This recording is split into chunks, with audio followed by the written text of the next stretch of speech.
नमस्कार दोस्तों, स्वागत है आप सभी का आपके अपने इस YouTube channel the Indian study पर। आज मैं आपके लिए फिजिक्स का एक सबसे इम्पॉर्टेंट टॉपिक यांत्रिकी, इसके मोस्ट इम्पॉर्टेंट 50 क्वेश्चन इस वीडियो में लेकर आया हूं। मैंने ये जो सारे क्वेश्चन हैं सभी क्वेश्चन सिलेक्टेड लिए हैं अच्छे लेवल के लिए, जो आपके एग्ज़ाम के लिए काफ़ी इम्पॉर्टेंट है। यह टॉपिक आपके लिए बहुत ज़रूरी है, बहुत ज़्यादा इम्पॉर्टेंट है, क्योंकि यहाँ से हर एग्ज़ाम में क्वेश्चन पूछे ही जाते हैं। ठीक है फ्रेंड्स, तो ये हमारा आज का जो टॉपिक है, मात्रक एवं व्योमा, गति के नियम, कार्य, ऊर्जा और शक्ति, प्रत्यास्थता, उत्प्लावन एवं सरल लोलक द्रव्यों के गुण। यहाँ से जितने भी मोस्ट इम्पॉर्टेंट 50 क्वेश्चन बनते हैं, उन सभी 50 क्वेश्चन पर हमने इस वीडियो में चर्चा की है। तो आइए वीडियो स्टार्ट करते हैं। तो फ्रेंड्स, इसका जो सबसे पहला क्वेश्चन है, कार्य का मात्रक है। पहला क्वेश्चन है यहाँ पर हमारा, कार्य का मात्रक है। तो इसका आंसर क्या हो जाएगा? तो इसका आंसर हो जाएगा ऑप्शन नंबर पहला, जूल। कार्य का मात्रक हो जाएगा जूल हो जाएगा। और ये किसके नाम पर रखा गया था? तो आपको एक वैज्ञानिक का नाम याद रखना है, जेम्स फ्रेंस्कॉट जूल। जेम्स फ्रेंस्कॉट जूल एक वैज्ञानिक थे जिन्होंने अपने नाम के आधार पर कार्य का जो मात्रक है वो जूल रखा था। ठीक है फ्रेंड्स, बढ़ते अगले क्वेश्चन की ओर। तो अगला जो क्वेश्चन है, क्वेश्चन नंबर दूसरा। क्वेश्चन नंबर दूसरा देखिए, प्रकाश वर्ष इकाई है। आपको बताना है कि प्रकाश वर्ष इकाई है किसकी। तो इसका आंसर हो जाएगा फ्रेंड्स ऑप्शन नंबर पहला, दूरी की। प्रकाश वर्ष किसकी इकाई हो जाएगी? दूरी की। और अगर प्रकाश वर्ष की बात करें तो एक प्रकाश वर्ष बराबर से कितना होता है? तो आपको ये याद रखना है कि एक प्रकाश वर्ष बराबर से 9.46 इंटू 10⁻15। ये क्या में होता है फ्रेंड्स? मीटर में होता है। और अगर हम किलोमीटर की बात करें तो किलोमीटर में कितना हो जाएगा? 9.46 इंटू 10⁻12 किलोमीटर। तो ये आपको दोनों यहाँ पर मात्रा की याद रखना है, दोनों अंक की मान याद रखना है कि एक प्रकाश वर्ष बराबर से कितना होता है। तो 9.46 इंटू 10⁻15 मीटर में और 9.46 इंटू 10⁻12 किलोमीटर में। ठीक है फ्रेंड्स, अगला क्वेश्चन देखिए। अगला क्वेश्चन, क्वेश्चन नंबर तीसरा, एम्पियर मात्रक है। एम्पियर मात्रक है, आपको बताना है किसका? तो यहाँ पर इसका आंसर हो जाएगा, एम्पियर मात्रक है विद्युत धारा का। एम्पियर किसका मात्रक हो जाएगा? विद्युत धारा का मात्रक हो जाएगा। अगला क्वेश्चन देखिए, क्वेश्चन नंबर चौथा, पारसेक इकाई है। पारसेक इकाई है, तो आपको बताना है कि पारसेक किसकी इकाई है। तो इसका आंसर हो जाएगा ऑप्शन नंबर ए, दूरी की। तो पारसेक भी किसकी हो जाएगी? दूरी की। और आपको ये याद रखना है कि जो पारसेक है यह दूरी मापने की सबसे बड़ी इकाई है। दूरी मापने की सबसे बड़ी इकाई क्या है? पारसेक है। और एक पारसेक बराबर से कितना होता है? तो आपको याद होना चाहिए 3.26 प्रकाश वर्ष। एक पारसेक बराबर से कितना होता है? 3.26 प्रकाश वर्ष होता है। ठीक है फ्रेंड्स, बढ़ते हैं अगले क्वेश्चन की ओर। अगला क्वेश्चन है क्वेश्चन नंबर पांचवा, ल्यूमेन किसका मात्रक है? ल्यूमेन किसका मात्रक है? तो इसका आंसर हो जाएगा ऑप्शन नंबर बी, ज्योति फ्लक्स का। किसका मात्रक हो जाएगा? ज्योति फ्लक्स का। तो ल्यूमेन किसका मात्रक हो जाएगा? ज्योति फ्लक्स का। और अगर हम ज्योति फ्लक्स की बात करें कि ज्योति फ्लक्स किसे कहते हैं, तो आपको पता होना चाहिए कि ज्योति फ्लक्स एक ऐसी राशि है जो किसी भी प्रकाश स्रोत की कुल चमक या कुल विद्युत उत्पन्न करने की क्षमता को उत्पन्न करती है। उसे हम क्या कहते हैं? ज्योति फ्लक्स कहते हैं। अब अगर आपसे कोई पूछे कि ज्योति फ्लक्स का विमी सूत्र क्या होता है, तो आपको बताना है कि जो ज्योति फ्लक्स है उसका विमी सूत्र m(l)2 और t⁻⁻3। ये आपको यहाँ पर याद रखना है कि ज्योति फ्लक्स का विमी सूत्र क्या हो जाएगा? m(l)2 t⁻⁻3। ठीक है।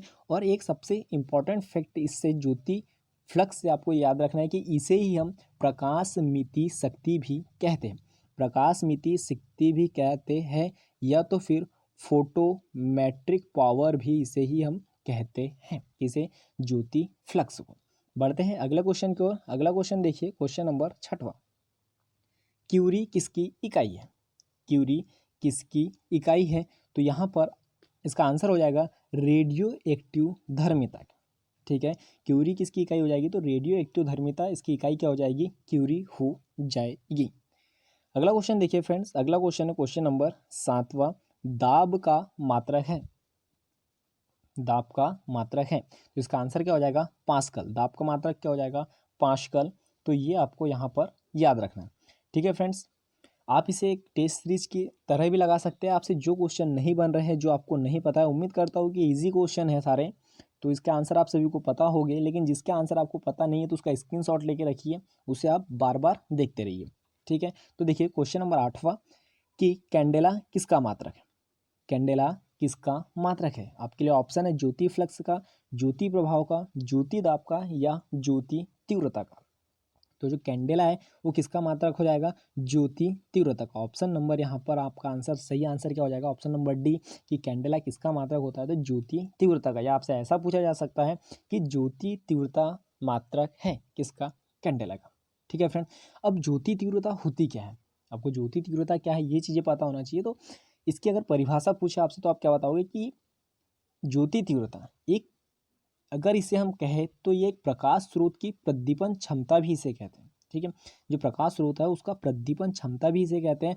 और इसे हम काय से प्रदर्शित करते हैं? तो आपको हमेशा याद रखना है कि ज्योति तीव्रता को आई से प्रदर्शित किया जाता है। और इसका मात्रक अगर आपसे पूछे तो ज्योति तीव्रता का मात्रक क्या है? तो आपको याद रखना है कि जो ज्योति तीव्रता है उसका मात्रक होता है ल्यूमेन। क्या होता है? ल्यूमेन या फिर स्टेरेडियन। क्या होता है? ल्यूमेन या स्टेरेडियन। ये आपको यहाँ पर याद रखना है। और अगर आपसे ज्योति तीव्रता का विमी सूत्र पूछा जाए तो आपको यहाँ पर याद रखना है कि जो हमने ज्योति फ्लक्स का विमी सूत्र देखा था वही ज्योति तीव्रता का भी विमी सूत्र होता है। इसीलिए ज्योति तीव्रता का भी विमी सूत्र क्या हो जाएगा? ml⁻2 T⁻−3। ये ज्योति तीव्रता का भी यहाँ पर क्या हो जाएगा? विमी सूत्र हो जाएगा।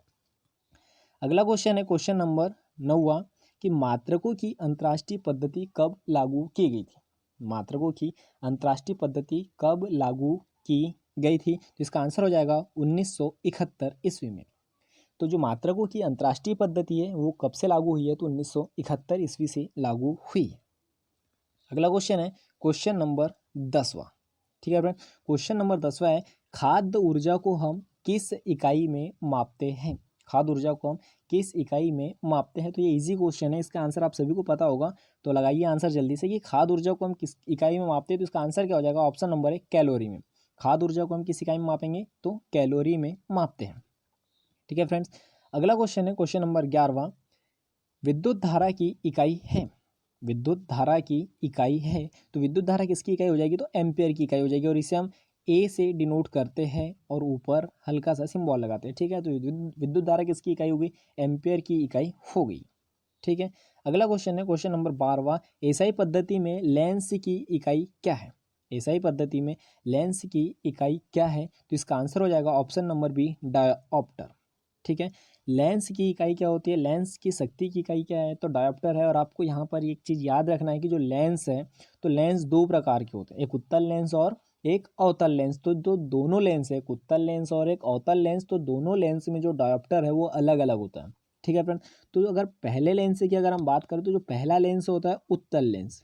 कौन सा लेंस होता है? उत्तल लेंस। उसके लिए जो डायोप्टर होता है वो होता है धनात्मक। ठीक है फ्रेंड, और दूसरे लेंस की अगर हम बात करें तो दूसरा लेंस होता है अवतल लेंस। कौन सा लेंस होता है? अवतल लेंस। और उसके लिए डायोप्टर कैसा होता है? तो ऋणात्मक होता है। ये आपको याद रखना है कि उत्तल लेंस के लिए डायोप्टर का मान धनात्मक और अवतल लेंस के लिए डायोप्टर का मान कैसा होता है? ऋणात्मक होता है। चलिए 13वां नंबर का क्वेश्चन है दोस्तों, देखिए डेसिबल किसे मापने के लिए प्रयोग किया जाता है? डेसिबल किसे मापने के लिए प्रयोग किया जाता है? तो ये आप सभी को पता है कि जो डेसिबल है वो ध्वनि की तीव्रता को मापने के लिए उपयोग में किया जाता है ना। तो इसलिए इसका आंसर क्या हो जाएगा? ऑप्शन नंबर सी, ध्वनि की तीव्रता मापने में किया जाता है। किसका प्रयोग? डेसिबल का प्रयोग। ठीक है फ्रेंड्स, अब देखिए, अब अगर हम देखें कुछ सामान्य डेसिबल स्तर या ध्वनि स्तर, ठीक है, कुछ सामान्य ध्वनि स्तर। तो सामान्य फुसफुसाहट की अगर हम ध्वनि की बात करें तो कितने डेसिबल की होती है? तो 20 डेसिबल की होती है। ये आपको याद रखना है। ठीक है, जो एक्स्ट्रा जानकारी देखिए, सामान्य फुसफुसाहट कितने डेसिबल? 20 डेसिबल। उसके बाद में सामान्य वातावरण का ध्वनि स्तर कितना होता है? जो एक सामान्य वातावरण होता है उसमें ध्वनि स्तर या ध्वनि प्रदूषण कितना होता है? तो 50 डेसिबल का होता है। कितने डेसिबल का होता है? 50 डेसिबल का। सामान्य बातचीत का स्तर 60 डेसिबल पे होता है। सामान्य जो बातचीत का स्तर होता है वो कितने डेसिबल? 60 डेसिबल पर। अस्पताल का ध्वनि स्तर कितना होता है, तो 74 डेसिबल होता है, ये आपको याद रखना है।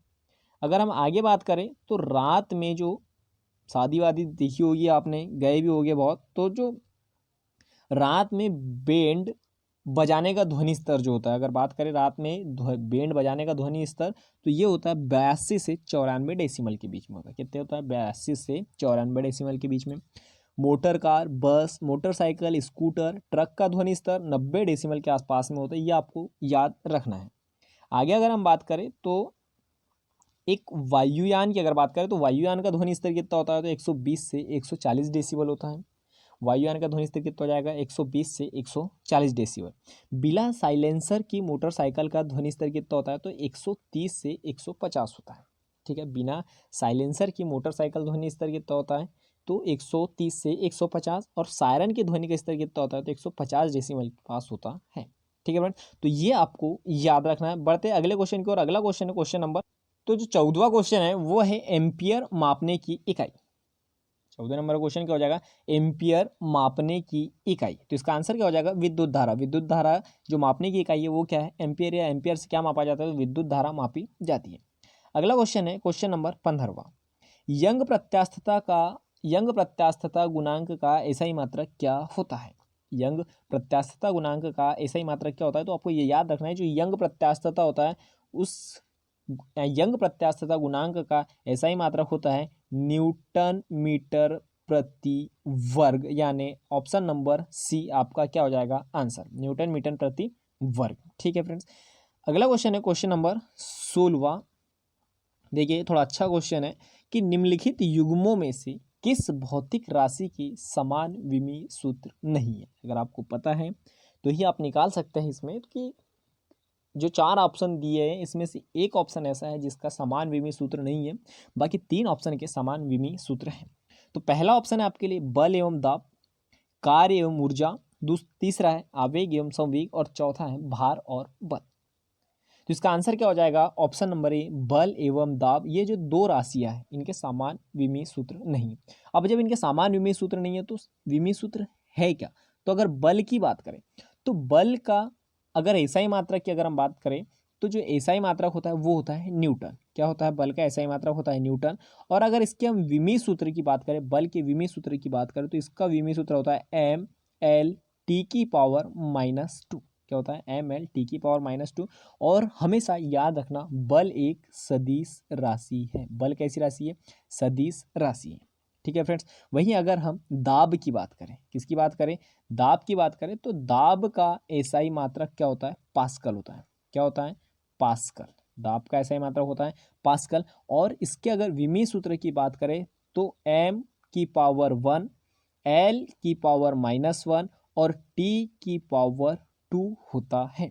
वहीं अगर हमने बल की बात करें तो बल का विमीय सूत्र था एम एल टी की पावर -2, और दाब का विमीय सूत्र है एम की पावर 1, एल की पावर -1 और टी की पावर 2। तो दोनों भिन्न भिन्न विमीय सूत्र है, इसलिए आपका आंसर क्या हो जाएगा? Option number 1।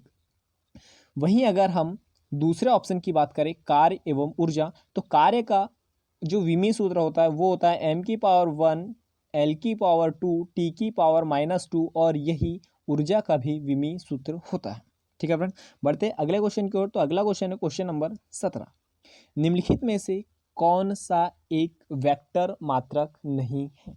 आपको बताना है कि निम्नलिखित में से कौन सा एक वेक्टर मात्रा है, सॉरी नहीं यानी है।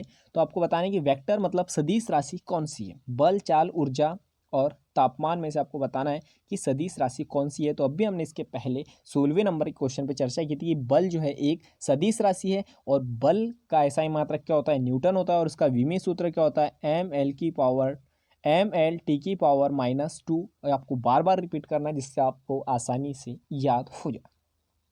अगला क्वेश्चन देखिए क्वेश्चन नंबर 18। निम्नलिखित में से कौन सी सदिश राशि नहीं है? अब यहाँ पर आपको बताना है कि कौन सी सदिश राशि नहीं है। संवेग सदिश राशि है, वेग सदिश राशि है, कोणीय वेग भी सदिश राशि, लेकिन द्रव्यमान यहाँ पर सदिश राशि नहीं है, द्रव्यमान अदिश राशि है। ठीक है फ्रेंड्स, बढ़ते हैं अगले क्वेश्चन की ओर। अगला क्वेश्चन है 19वें नंबर का। निम्नलिखित में से अदिश राशि है। अदिश राशि है। तो यहाँ पर ऊर्जा जो है एक अदिश राशि है, जबकि बल, आघूर्ण, संवेग ये दोनों सदिश राशि है। कौन सी राशि है? सदिश राशि है, जबकि ऊर्जा अदिश राशि है। ठीक है फ्रेंड्स, बढ़ते हैं अगले क्वेश्चन की ओर। अगला क्वेश्चन है क्वेश्चन नंबर 20वां। निम्नलिखित में से कौन सी अदिश राशि है? निम्नलिखित में से कौन सी अदिश राशि है? संवेग, दाब, ऊर्जा और कार्य। तो यहाँ संवेग जो है सदिश राशि है, दाब, ऊर्जा, कार्य ये तीनों अदिश राशि है। कौन सी राशि है? अदिश राशि, जबकि संवेग एक सदिश राशि है। ठीक है फ्रेंड्स, अगला क्वेश्चन 21वें नंबर का क्वेश्चन देखिए। निम्नलिखित में से कौन सी राशि सदिश नहीं है? कौन सी राशि सदिश नहीं है? ठीक है, तो यहाँ पर आयतन जो है आपका ऑप्शन नंबर डी सदिश नहीं है, जबकि आयतन कैसी राशि है? अदिश राशि है। कैसी राशि है? आयतन अदिश राशि है, और बाकी पूरी राशियाँ यहाँ पर सदिश है। ठीक है फ्रेंड्स, अगला क्वेश्चन 22वें नंबर का देखिए। पदार्थ के संवेग और वेग के अनुपात में कौन सी भौतिक राशि प्राप्त की जाती है? बहुत अच्छा क्वेश्चन है और सोचने वाला क्वेश्चन है ना। पदार्थ के संवेग और वेग के अनुपात में कौन सी भौतिक राशि प्राप्त की जाती है? वेग, त्वरण, द्रव्यमान और बल। तो यहाँ पर आपका आंसर हो जाएगा ऑप्शन नंबर तीसरा, यानी द्रव्यमान। जो द्रव्यमान होता है वो किसी भी पदार्थ का संवेग और वेग का जो अनुपात होता है उससे जो प्राप्त राशि होती है वही हमारा क्या कहलाता है? द्रव्यमान कहलाता है। अगला क्वेश्चन है 23वें नंबर का। शून्य में स्वतंत्र रूप से गिरने वाली वस्तु। शून्य में स्वतंत्र रूप से गिरने वाली वस्तु एक समान त्वरण होता है। जो शून्य से जो स्वतंत्र रूप से वस्तु गिरती है उसमें एक समान त्वरण होता है, इसलिए आपका यहाँ पर आंसर क्या हो जाएगा? ऑप्शन नंबर सी, समान त्वरण होता है। अगला क्वेश्चन है क्वेश्चन नंबर 24वां। एक लड़की झूले पर बैठी स्थिति में झूला झूल रही है। एक लड़की झूले पर बैठी स्थिति में झूला झूल रही है। उस लड़की के खड़े हो जाने पर दोलनों का आवर्तकाल कैसा होगा? कम हो जाएगा, अधिक हो जाएगा, या उसकी ऊंचाई पर निर्भर करेगा, या अपरिवर्तित रहेगा? तो यहाँ आपको आंसर बताना है। सोचिए और आंसर लगाइए। बहुत अच्छा क्वेश्चन है, स्क्रीनशॉट ले सकते हैं आप इसका। कि एक लड़की झूले पर बैठी स्थिति में झूला झूल रही है। उस लड़की के खड़े हो जाने पर दोलन का आवर्तकाल क्या होगा? तो उसका जो आवर्तकाल है वो कम हो जाएगा, इसलिए यहाँ पर आपका आंसर क्या हो जाएगा? ऑप्शन नंबर पहला। ठीक है फ्रेंड, अगला क्वेश्चन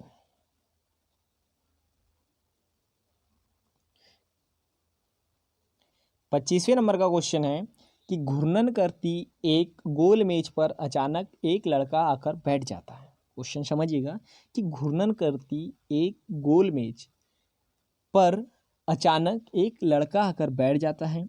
मेज के कोणीय वेग पर क्या प्रभाव पड़ेगा? तो इसका आंसर बताना है आपको कि जब घूर्णन करती है गोल मेज पर अचानक अगर कोई एक लड़का आकर बैठ जाता है तो मेज के कोणीय वेग पर क्या प्रभाव पड़ेगा? तो उसका जो कोणीय वेग है वो कम हो जाएगा, इसलिए यहाँ पर आंसर क्या हो जाएगा आपका? ऑप्शन नंबर पहला। ठीक है फ्रेंड्स, अगला क्वेश्चन क्वेश्चन नंबर 26वां।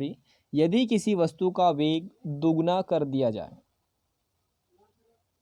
यदि किसी वस्तु का वेग दोगुना कर दिया जाए तो क्या कंडीशन होगी? पहला ऑप्शन आपके लिए संवेग दोगुना हो जाएगा, या गतिज ऊर्जा 4 गुनी हो जाएगी। उपरोक्त दोनों सही है या इनमें से दोनों गलत है? तो इसका आंसर क्या हो जाएगा कि यदि किसी वस्तु का वेग दोगुना कर दिया जाए तो संवेग भी दोगुना हो जाएगा और गतिज ऊर्जा 4 गुनी हो जाएगी, इसलिए यहाँ पर आंसर क्या हो जाएगा? ऑप्शन नंबर सी, उपरोक्त दोनों सही है। ठीक है फ्रेंड, अगला क्वेश्चन क्वेश्चन नंबर 27। ठीक है, किसी पिंड के द्रव्यमान तथा भार में अंतर होता है। किसी पिंड के द्रव्यमान तथा भार में क्या अंतर होता है ये आपको बताना है, और ये बहुत अच्छा क्वेश्चन है कि किसी भी पिंड के द्रव्यमान तथा भार में अंतर होता है, क्योंकि द्रव्यमान परिवर्तनीय होता है जबकि भार स्थिर रहता है, पहला ऑप्शन है आपके लिए। दूसरा है द्रव्यमान स्थिर रहता है जबकि भार परिवर्तनीय होता है, दोनों असत्य है या दोनों सत्य है। तो इसका आंसर हो जाएगा ऑप्शन नंबर बी कि जो किसी पिंड के द्रव्यमान तथा भार में क्या अंतर होता है, तो द्रव्यमान स्थिर रहता है जबकि भार परिवर्तित होते रहता है, परिवर्तनीय होते रहता है। ठीक है फ्रेंड, अगला क्वेश्चन देखिए, क्वेश्चन नंबर 28वां। किसी भी स्थिर या गतिशील वस्तु की स्थिति और दशा में तब तक कोई परिवर्तन नहीं होता है जब तक कि उस पर कोई बाह्य बल सक्रिय ना हो। यह न्यूटन का कौन सा नियम है कि जब तक कोई स्थिर अगर गतिशील अवस्था में है तो वह गतिशील ही अवस्था में रहेगी जब तक कि उस पर कोई बाह्य बल ना लगाया जाए, या फिर कोई वस्तु अगर स्थिर है तो वह स्थिर ही अवस्था में रहेगी जब तक कि उस पर कोई बाह्य बल ना लगाया जाए। तो यह न्यूटन का प्रथम नियम होता है। न्यूटन का कौन सा नियम है? प्रथम नियम। और इसी नियम से हमें बल की परिभाषा प्राप्त होती है। इसी नियम को हम जड़त्व का नियम भी कहते हैं। तो ये आपको याद रखना है कि जो न्यूटन का प्रथम नियम है उसे ही हम जड़त्व का नियम भी कहते हैं, और हमारे को जो बल की परिभाषा है वो भी न्यूटन के प्रथम नियम से ही मिली है। 29वें नंबर का क्वेश्चन देखिए, किसी असंतुलित बल द्वारा किसी पिंड में उत्पन्न त्वरण, किसी असंतुलित बल द्वारा किसी पिंड में उत्पन्न त्वरण हमेशा बल के अनुक्रमानुपाती होती है। इसलिए आपका आंसर क्या हो जाएगा? Option number B. दोनों ऑप्शन यहाँ पर आपको कंफ्यूज कर सकते हैं, बल के व्युत्क्रमानुपाती या अनुक्रमानुपाती। तो आपको ये याद रखना है, किसी भी असंतुलित बल द्वारा किसी पिंड में उत्पन्न त्वरण हमेशा बल के अनुक्रमानुपाती होता है। ठीक है फ्रेंड्स, अगला क्वेश्चन 30वें नंबर का क्वेश्चन है, प्रत्येक क्रिया के बराबर व विपरीत दिशा में एक प्रतिक्रिया होती है, यह कौन सा नियम है? न्यूटन का कौन सा नियम? प्रत्येक क्रिया के बराबर विपरीत प्रतिक्रिया, यानी आपने अगर किसी पे एक थप्पड़ मारा तो उसने बिना कुछ सोचे आप पे दूसरा थप्पड़ मार दिया। तो यही है न्यूटन का तृतीय नियम। कौन सा नियम? न्यूटन का तृतीय नियम के बिल्कुल जैसे अगर किसी ने मारा वैसे उसको तुरंत रिप्लाई। प्रत्येक क्रिया के बराबर विपरीत प्रतिक्रिया उतनी ताकत, और जैसे दिया वैसी रिटर्न। तो न्यूटन ने इसी नियम का प्रयोग करके संवेग संरक्षण का नियम का वर्णन किया था। ये सबसे इम्पॉर्टेंट है आपके लिए कि जो संवेग संरक्षण का जो नियम है वो न्यूटन ने कहाँ से प्राप्त किया या कहाँ उसका वर्णन किया था। तो आपको बताना है न्यूटन के तृतीय नियम में ही हमें संवेग संरक्षण का नियम का भी वर्णन मिलता है। ठीक है फ्रेंड्स, अगला क्वेश्चन 31वें नंबर का, जल में तैरना न्यूटन के गति के किस नियम के कारण संभव है? जल में तैरना न्यूटन के गति के किस नियम के कारण संभव है? तो अभी हमने जस्ट पीछे वाला जो क्वेश्चन पढ़ा था कि तृतीय नियम क्या बोलता है कि प्रत्येक क्रिया के बराबर विपरीत प्रतिक्रिया, मतलब यहाँ जो जल व्यक्ति जो तैर रहा है उस पर जितना बल लगा रहा है उतना ही तैरने वाला भी जल पे लगा रहा है। इसीलिए यहाँ पर आंसर क्या हो जाएगा? ऑप्शन नंबर तीसरा, तृतीय नियम। जल में तैरना न्यूटन के गति के तीसरे नियम के कारण ही संभव हो सकता है। ठीक है फ्रेंड, अगला क्वेश्चन 32वें नंबर का क्वेश्चन देखिए, कोई पिंड तब तक विराम अवस्था में ही बना रहेगा जब तक उस पर कोई बाह्य बल कार्य नहीं करता है। यह कथन न्यूटन का है।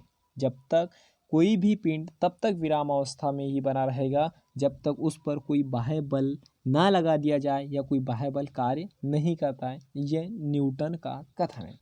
ठीक है, अगला 33वें नंबर का क्वेश्चन है कि न्यूटन की गति के नियमों के अनुसार निम्न में से कौन सा कथन सत्य है?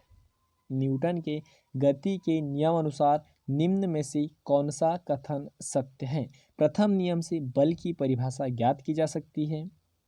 द्वितीय नियम से बल की व्यंजन ज्ञात किया जा सकता है। तृतीय नियम से संवेग संरक्षण सिद्धांत प्रतिपादित किया जा सकता है, और उपरोक्त सभी चौथा। तो आपको बताना है इसका आंसर कि न्यूटन की गति के नियम के अनुसार निम्न में से कौन सा कथन सत्य है। तो प्रथम नियम से बल की परिभाषा ज्ञात की जा सकती है और इसे ही हम जड़त्व का नियम कहते हैं, बिल्कुल सही है। द्वितीय नियम से ही हमें बल का व्यंजक प्राप्त होता है, F = m/a। और तृतीय नियम को ही हम संवेग संरक्षण सिद्धांत भी प्रतिपादित किया जा सकता है, इसलिए तीसरा वाला भी सही है। इसका मतलब जो आपका आंसर होना चाहिए वो हो जाएगा ऑप्शन नंबर डी, उपरोक्त सभी। ठीक है फ्रेंड्स, अगला क्वेश्चन है क्वेश्चन नंबर 34वां। किसी पिंड के उस गुणधर्म को क्या कहते हैं? किसी भी पिंड के उस गुणधर्म को क्या कहते हैं जिससे वह सीधी रेखा में विराम या एक समान गति की स्थिति में किसी भी परिवर्तन का विरोध करती है?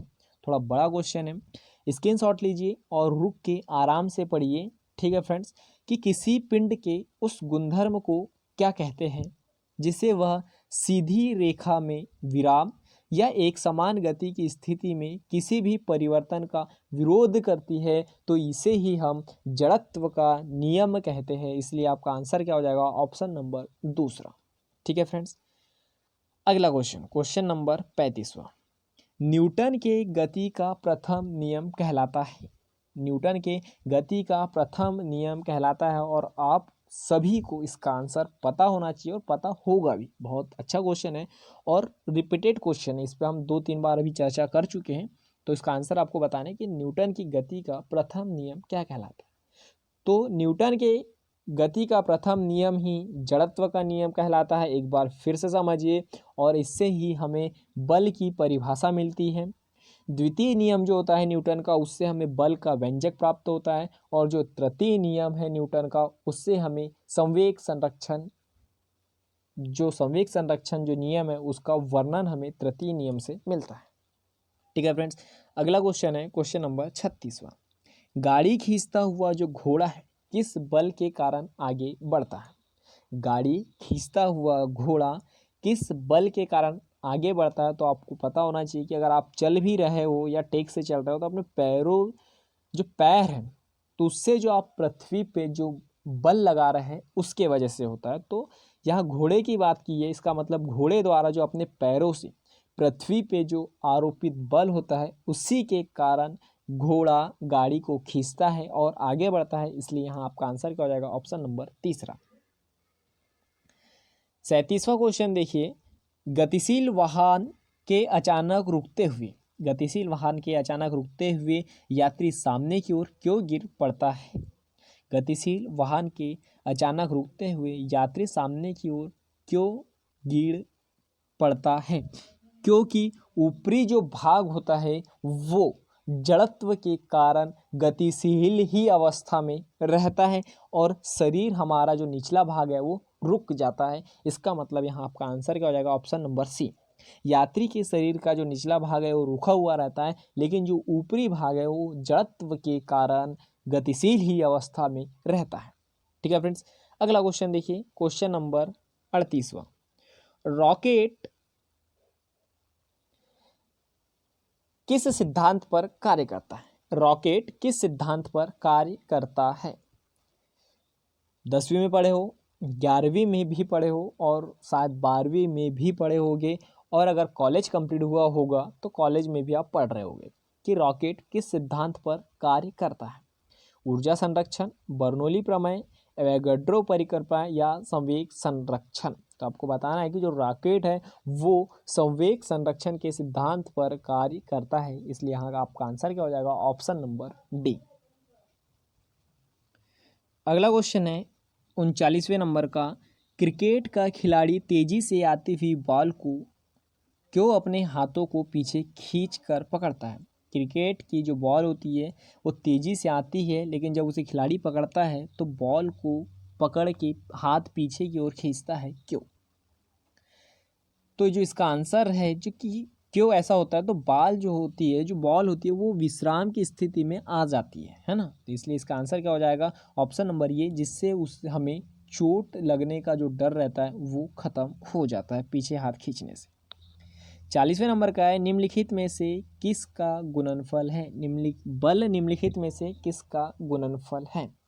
बल निम्नलिखित में से किसका गुणनफल है? तो आपको बताना है कि बल F is equal to M into A, M into A, F is equal to M into A, बल बराबर से द्रव्यमान गुणित त्वरण, तो द्रव्यमान और त्वरण का गुणनफल होता है बल। ठीक है फ्रेंड्स, अगला क्वेश्चन देखिए 41वें नंबर का। जब कोई व्यक्ति चंद्रमा पर उतरता है तो उसके शरीर में उपस्थित क्या होता है? भार उसका घट जाता है, जबकि मात्रा जो होती है उसकी अपरिवर्तित रहती है। इसलिए यहाँ आंसर क्या हो जाएगा? ऑप्शन नंबर बी, कि जब कोई व्यक्ति चंद्रमा पर उतरता है तो उसके शरीर में उपस्थित जो उसका भार है वो घट जाता है और मात्रा अपरिवर्तित रहती है। ठीक है फ्रेंड, 42वें नंबर का क्वेश्चन है, यदि हम भूमध्य रेखा से ध्रुव की ओर जाते हैं तो जी का मान, यदि हम भूमध्य रेखा से ध्रुव की ओर जाते हैं तो जी का मान बढ़ता है। यहाँ आपका आंसर क्या हो जाएगा? Option number A. अब हम यहाँ पर अगर जी के मान की बात करें तो कैसी कैसी कंडीशन में, किस किस कंडीशन में जी का मान क्या क्या होता है?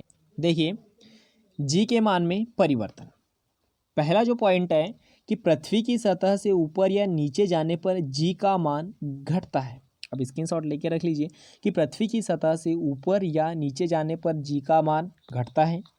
जी का मान महत्तम पृथ्वी के ध्रुव पर होता है, पोल पर होता है। जो जी का मान महत्तम जो होता है पृथ्वी के ध्रुव पर होता है।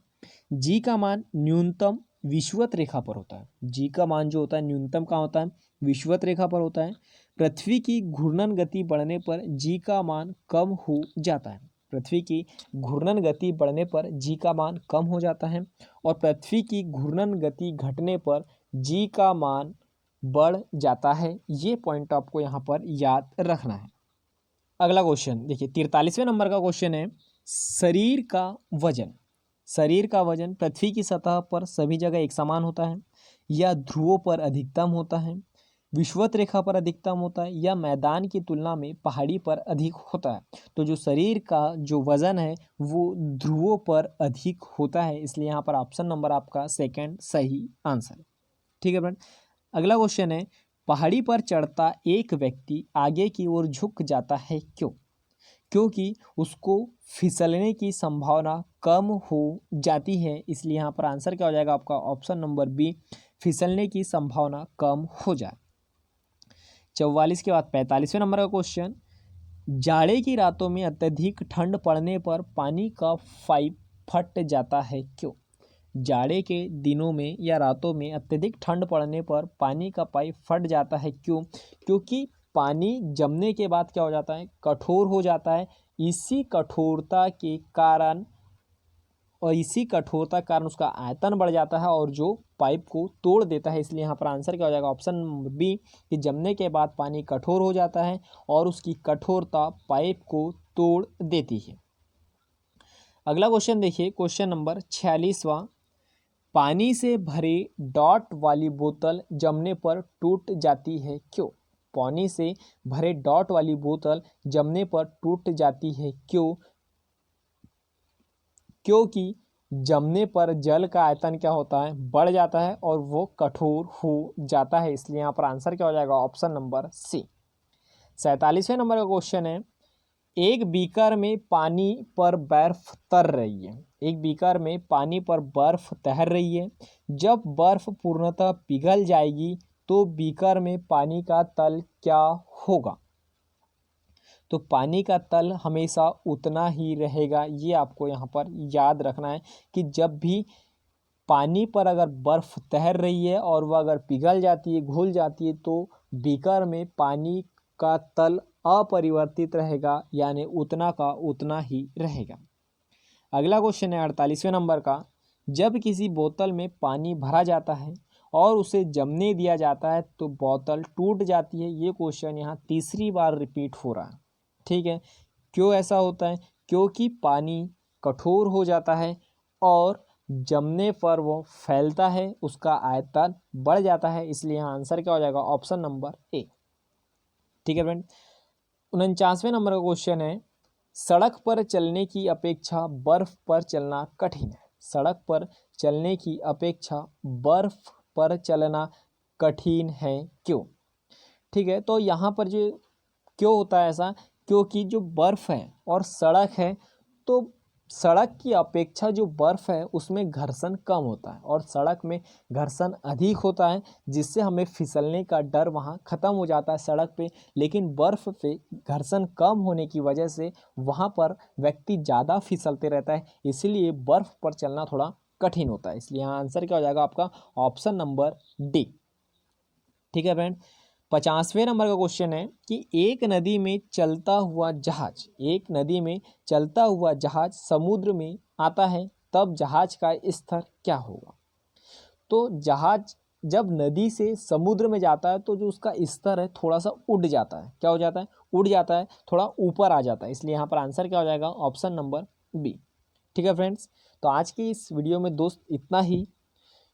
उम्मीद करता हूँ कि आपको ये वीडियो पसंद आया होगा, और अगर पसंद आया तो लाइक कीजिए, सब्सक्राइब कीजिए और बहुत जल्दी से, तेज़ी से और बहुत धमाकेदार तरीके से अपने दोस्तों में शेयर कीजिए। ठीक है फ्रेंड्स।